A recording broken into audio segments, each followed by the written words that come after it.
5 conseils pronostics aujourd'hui en NBA, c'est ce qu'on va voir juste après l'intro. Tu es passionné par les paris sportifs, tu souhaites augmenter tes revenus grâce à ta passion.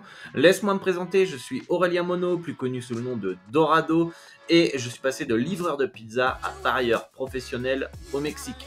Alors cela fait 10 ans que je vis de ma passion et que j'aide les parieurs dans la francophonie à se créer un complément de revenus grâce aux paris sportifs. Si on a peut-être marre des arnaques dans ce milieu, c'est pourquoi je tiens à te dire que je suis un des rares parieurs à avoir un bilan 100% certifié par une plateforme externe et parmi les tout meilleurs de la plateforme.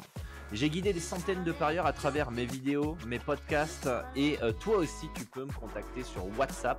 Mon équipe te donnera ton plan d'action en fonction de ton capital, de ton niveau et ça totalement gratuitement. C'est unique en France, donc ne perds pas l'opportunité d'apprendre et de gagner à mes côtés.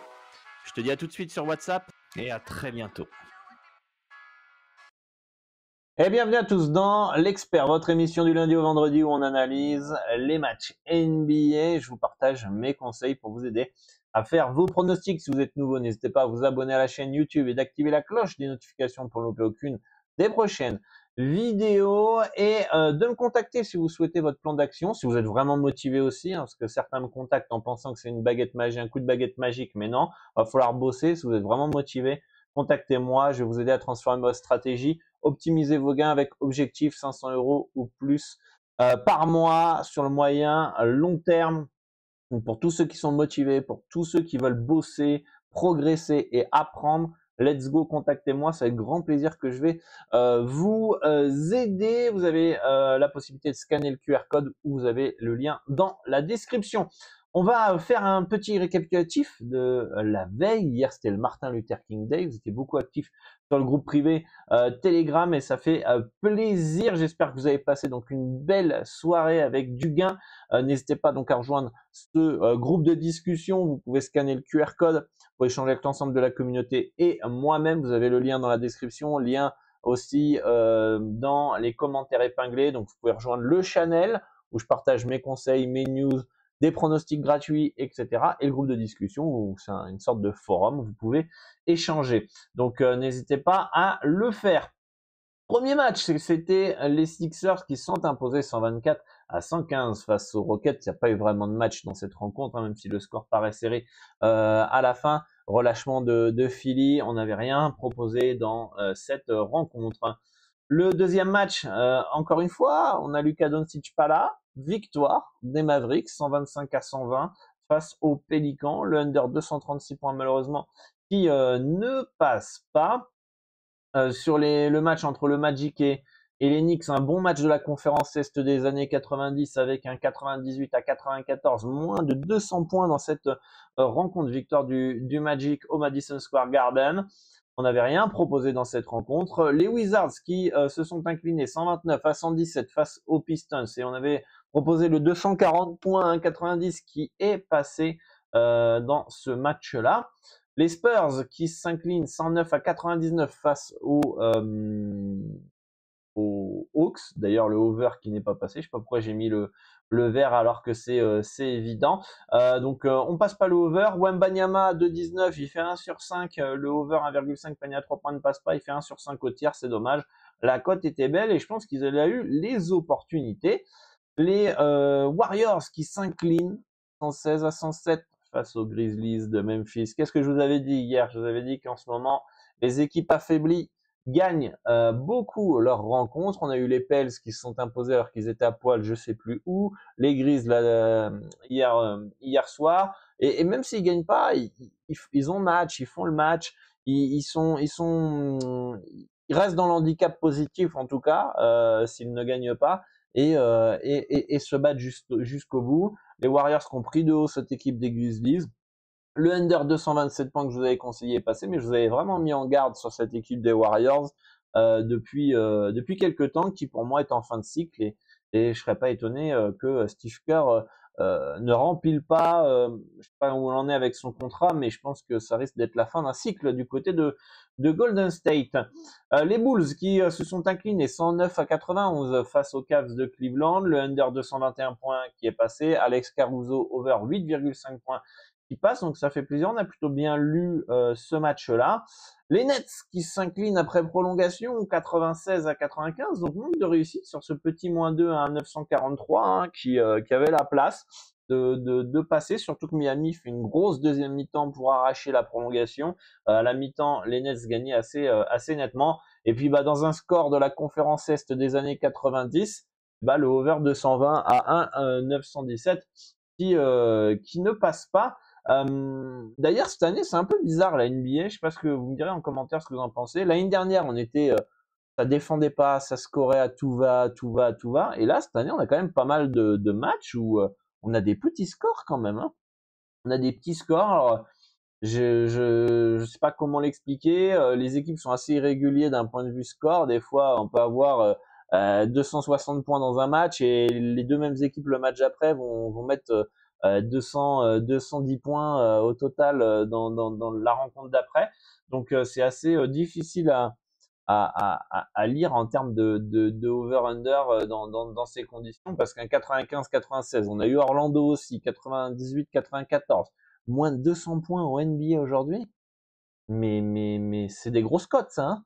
C'est des très très grosses cotes. Hein, que les deux équipes ne marquent pas 100 points, c'est assez rare. Ça, c'est des scores de la NBA dans les 2010, 2005, 2010, 2000, même jusqu'à 2015, avant l'avènement des Warriors et du 3 points.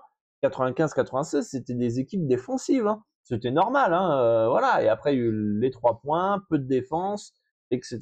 Et ce qui faisait qu'on ait une NBA aujourd'hui, on peut avoir du 260 points sans aucun problème dans un match, alors qu'avant, ça, c'était un All-Star Game. Donc, le jeu évolue. Là, j'ai l'impression qu'on retombe un petit peu dans des scores un peu plus normal et logiques. Peut-être que les équipes maintenant s'adaptent sur le 3 points, donc les 3 points sont moins ouverts, il y a plus de déchets.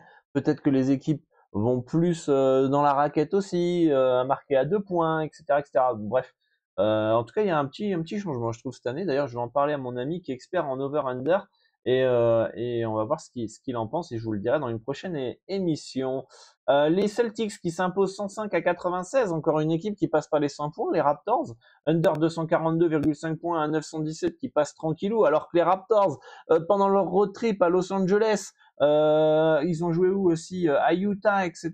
Les mecs, ils ont mis, c'était du 130 points par match. Donc là, ils sont à 96 points. Pour vous montrer un peu le delta qu'on peut avoir d'un match à un autre parfois.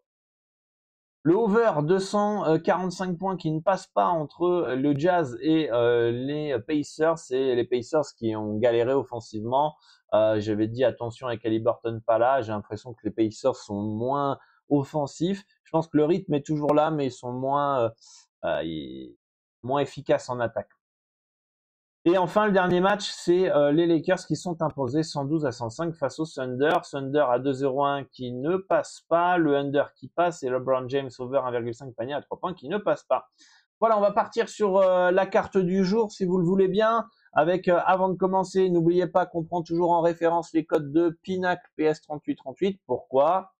J'entends pas, dites-moi dans les commentaires, parce que c'est eux qui proposent les meilleurs codes, les amis. Et qui dit meilleurs codes dit plus de gains, ça c'est hyper important. Vous êtes trop nombreux à parier sur des codes de merde, je suis désolé de vous le dire. Vous pariez des cotes à 1,70 alors qu'elles sont normalement à 1,95 sur le marché mondial. Enfin, vous imaginez même pas le manque à gagner. Sur 100 pronostics, c'est 2500 € sur une mise de 100 € de bénéfices en moins.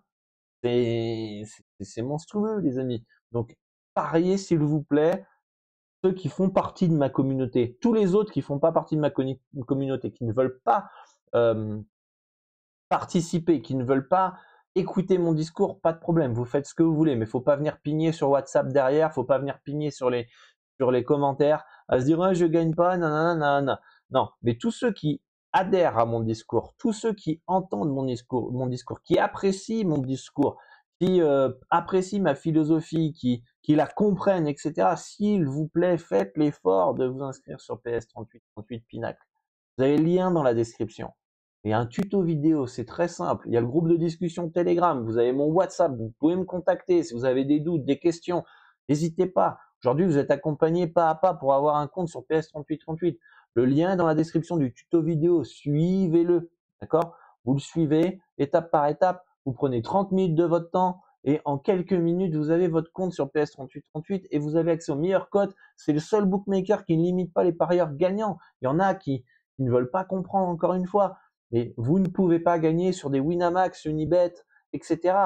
Vous êtes limité à 1 euro de mise lorsque vous gagnez. J'ai un ami, d'ailleurs Luigi, que vous connaissez dans le groupe de discussion, qui s'est fait limiter sur un softbook.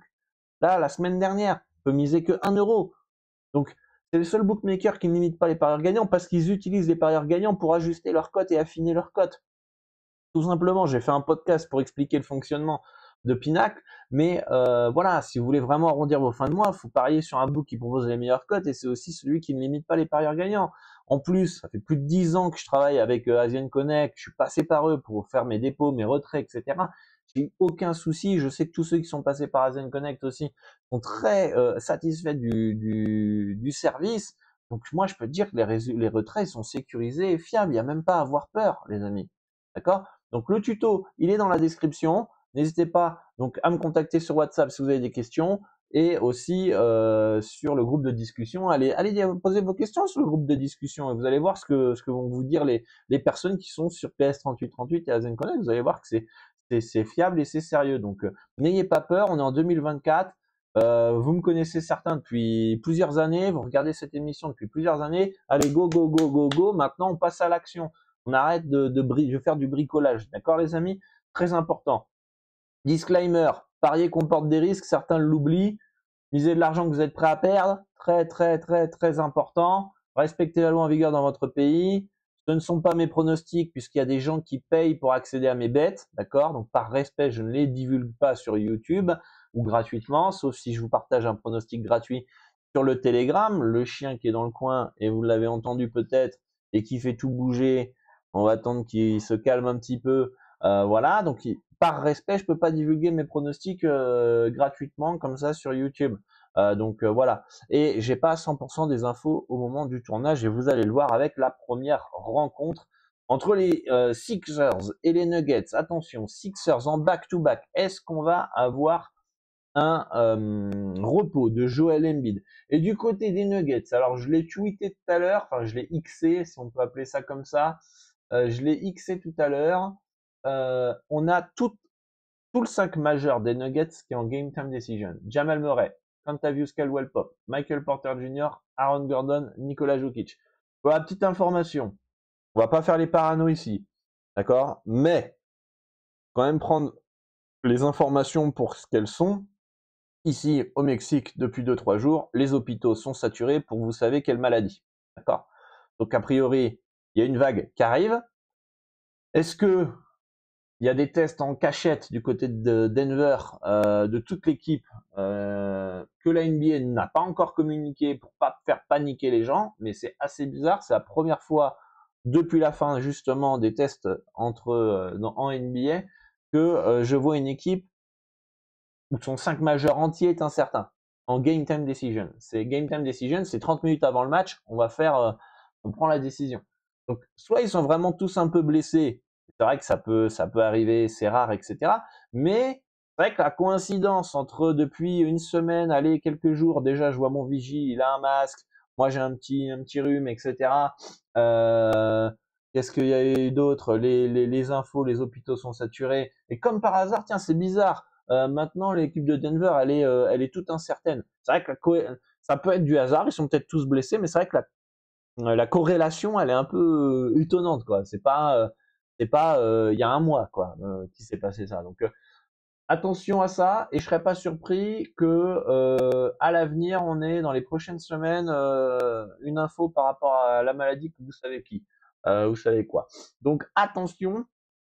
C'est sûr que là, avec tout le monde incertain et qu'il suffit peut-être qu'il soit vraiment blessé, qu'il nous manque un Jokic, un Jamal Murray, que Joel Embiid, il est même pas incertain, a priori.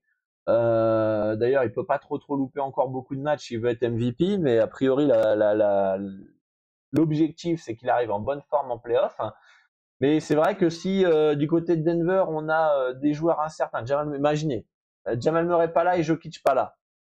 Bah déjà, le Sixers -3, il est intéressant. Par contre, ils sont tous là, que les Sixers sont toujours intéressants. Je sais pas. Donc ça va être très compliqué de partir là-dessus. C'est pour ça que je vous mets une étoile. On peut spéculer, on peut s'amuser, etc. Le under 229 points peut être intéressant évidemment s'il manque des joueurs. Mais voilà, là moi je vous donne les pistes potentiellement, je vous donne les informations. Hein, là, j'ai pas envie de vous dire que c'est des avis officiels, etc. Mais à l'heure actuelle, au niveau des infos que j'ai, c'est les deux bêtes qui peuvent être intéressants. Parce que, imaginons, si tout le monde est là, est-ce que c'est impossible à ce que le under et les Sixers -3 ne passent pas? Je pense pas, je pense qu'il y a la place, d'accord? Mais alors s'il commence à manquer un petit Jamal Murray ou un Nikola Jokic, là vous avez de la value. Donc vous pouvez prendre le risque de spéculer sur ces deux bêtes-là, ou alors vous attendez les infos, et voilà. Mais j'avais déjà fait une note audio sur Telegram pour parler des informations. Je pense qu'il y a des gens qui les ont avant nous, ça price le marché, et comme je vous ai dit hier dans la vidéo, vaut mieux attendre la closing quand il y a une équipe qui est à poil, c'est-à-dire que Denver pourrait être value à 10 minutes avant le match, parce qu'il y a un effet FOMO, tout le monde va sur Philly, sauf qu'à un moment donné, il y a une surréaction des absences, d'accord? Donc méfiance sur cette rencontre, les amis. Deuxième match, c'est les Suns, pardon, qui reçoivent les Kings. Les projections d'une victoire 123-117 pour Phoenix. Par logiquement favori à domicile. Hein. Les bookmakers mettent un -4,5, -5, je crois. Donc on est plutôt dans les clous. Pas de value par rapport à ça. Le under 244,5, 1,87 pourrait être intéressant. Je trouve que par rapport à la moyenne des deux équipes, les stats, ça me paraît un peu haut. Hein. J'ai quand même un cut à 239,5, 240 si on arrondit. Donc on n'est pas non plus, on est à deux paniers d'écart, ce qui n'est pas non plus un écart de fou furieux. La value, elle est quand même assez fine. C'est pour ça que je mets une petite étoile. Mais il suffit qu'une des deux équipes choque un peu offensivement, comme on l'a vu avec Atlanta dernièrement, comme on l'a vu avec Washington, comme on l'a vu avec Indiana hier à Utah. Il suffit qu'une des deux équipes, elle soit pas très très en forme offensivement, et on peut avoir un under qui passe tranquillement. Voilà. Et si les deux sont dans dans un bon soir, le under sera tendu, mais il est toujours peut-être faisable. Donc voilà pour cette rencontre. Et enfin le dernier match, c'est le Thunder qui se déplace aux Clippers. Alors qui se déplace, ils jouent dans la même salle qu'hier face aux Lakers. Troisième match en 4 jours back-to-back pour OKC, donc attention à cela. Hier on avait Shai Gilgeous-Alexander qui était incertain. Il est passé incertain ce soir en game time decision, donc attention par rapport à ça. Je pense que s'il est là, le Thunder plus 7 à 1,877 peut être intéressant, malgré le troisième match en 4 jours back-to-back. Je pense que c'est un poids ça reste une équipe qui peut être chiante à jouer, capable de gagner même là-bas dans ces conditions-là, capable de rester en tout cas dans l'handicap. S'il n'est pas là, attention. Donc un faut attendre du côté quand même du côté de Casey. Et Paul George, plus de 33,5 PRP. Alors il tourne à 33 PRP ce soir, mais enfin en moyenne, mais il sort d'un mauvais match, d'un match pas très très ouf. Je m'attends à du mieux, et notamment face à OKC qui imprègne un rythme offensif et qui va aller encore une fois favoriser les performances offensives. Donc il suffit que ce soir il marque 27-28 points, un peu plus que sa moyenne, et puis avec les rebonds et les passes, il pourrait faire le over, voire ce soir peut-être même faire un énorme match offensif à plus de 30 points. Donc voilà les amis pour cette cette émission. Moi, je vous invite à me contacter si vous êtes motivé sur WhatsApp pour avoir votre plan d'action, uniquement pour les motiver, parce que je me rends compte qu'il y a aussi beaucoup de gens qui sont pas motivés, qui viennent pour la baguette magique, comme je vous l'ai dit, attendent que Dorado, comment je peux gagner 500 € plus par mois? Moi, je donne un plan d'action en fonction du niveau de chacun, évidemment, en fonction de son niveau, de son capital de départ, etc. Évidemment, il y a 90% de débutants, donc j'envoie un plan d'action gratuit pour les débutants. Et beaucoup sont je comprends pas, qu'est-ce qu'il faut faire? Bah tu regardes les vidéos, tu suis le plan d'action, tu mets en place les étapes que j'ai mis, et voilà, point barre. Il y a rien d'autre à faire, ça va prendre du temps parce que tu es au niveau 1 du jeu vidéo, et si tu veux arriver au niveau 99, il va falloir que tu passes au niveau 2, 3, 4, 5 et t'évolues, et que tu avances dans ton aventure betting. Donc s'il vous plaît, si vous n'êtes pas motivé, si vous voulez une formule magique ou un truc comme ça, vous ne l'aurez pas. Donc me contactez pas, me faites pas perdre mon temps, c'est très important, s'il vous plaît. Mon temps il est précieux, déjà que je vous prends le temps pour vous aider, et je mets à disposition mon numéro de téléphone pour vous accompagner. Mais en tout cas, je veux des mecs motivés et qui vont vraiment appliquer les conseils. Voilà les amis, pour cette émission. Moi, je vous retrouve sur le groupe de discussion pour qu'on puisse échanger. Et je vous dis à très bientôt pour une nouvelle émission. Bonne chance à tous et à demain.